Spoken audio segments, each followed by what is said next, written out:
Hello everyone and welcome back to our YouTube channel. In this video, I'm going to show you how to fix Roblox error 7144. First, we'll start with something very simple yet powerful. So over the time, apps store temporary files to load faster, but sometimes those files get corrupted and the app starts acting weird. To resolve this issue, we will first head over to our device settings. From here, scroll down and tap on General. Once you're in the General Settings tab, look for iPhone Storage option and tap on it. Over here, you can either search for the app or you can scroll down and look for it. Then tap on the app. On the next screen, you need to tap on the Offload App option. A confirmation pop-up will come up. Now tap on the Offload App option here.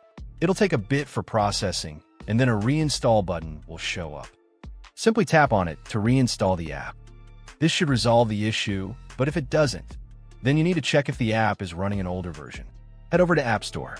From here, double tap on this search icon in the bottom right corner, and then search for the app.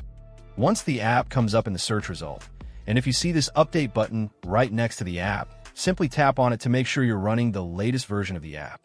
However, if you continue to encounter this issue, then you will need to completely reinstall the app, which usually resolves the problem. Head over to this screen the way we did before.